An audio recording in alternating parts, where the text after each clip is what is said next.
રાજકોટના ખેડ વિસ્તારમાં અતિવૃષ્ટિને લઈને કોંગ્રેસની પ્રેસ કોન્ફરન્સ યોજાઈ હતી, જેમાં કોંગ્રેસ કિસાન સંઘના ચેરમેન પાલ આંબલિયાએ પાક નુકસાની અને જમીન ધોવાણના સર્વેમાં ગોકળ ગતિએ ચાલતી કામગીરીને લઈને પ્રેસ કોન્ફરન્સ યોજી હતી, જેમાં 15 દિવસ થયા છતાં 25% સર્વે પણ નથી થયો તેમ જણાવ્યું હતું।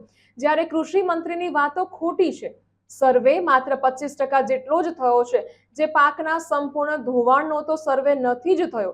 તેમજ 20 દિવસથી હજુ પણ ઘેડમાં પાણી ભરાયેલ છે, જેમાં 1 લાખ કરોડનું ખેડૂતોને નુકસાન થયું છે અને ઓછામાં ઓછું 10,000નું નુકસાની વળતર આપે તેમજ ઘેડના વિકાસ માટે નિગમ બનાવવામાં આવે તેમ કોંગ્રેસ દ્વારા માંગ કરાઈ છે। મારું નામ પઠાણ લતીફ ખાન અલી ખાન, ગામ બાલાગામ, તાલુકો કેશોદ, જિલ્લો જુનાગઢ।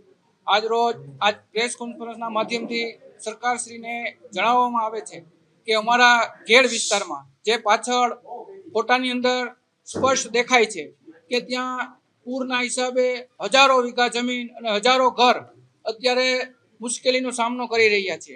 કોઈ પણ સરકાર તરફથી સહાય આપવામાં આવતી નથી અને આ વર્ષોથી એકને એક પ્રશ્ન દર વર્ષે ચોમાસાની અંદર અમારા ગામ સંપર્ક વિહોણા થઈ જાય। કોઈ પણ ઇમરજન્સીમાં કોઈ સારવાર લેવા માટે ક્યાંય કોઈ જઈ શકતું નથી।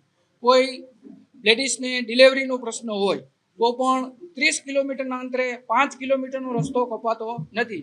એવી રસ્તાની પણ હાલત છે અને રસ્તા અમારા બ્લોક થઈ જાય છે। કોઈ ચારે દિશાની અંદર ક્યાંય પણ જઈ શકાય નહીં। બીજા નંબરમાં અવારનવાર અમારા પાલભાઈ આંબલિયાએ રજૂઆત કરી। અમે 29 તારીખ છે જુનાગઢ જિલ્લા કલેક્ટરશ્રીને પણ આવેદનપત્ર આપ્યું, છતાં પણ સરકારી કર્મચારી અને ખેડૂતના ચાકર કહેવાય તો આવેદનપત્ર લેવા આવ્યા જ નહીં અને 2 કલાકની સખત રજૂઆત કર્યા પછી પણ અને છેલ્લે અણજળનો ત્યાગ કરવાની ધમકી આપી ત્યારે નાયબ કલેક્ટરશ્રી આવી અને આવેદનપત્ર સ્વીકાર્યું।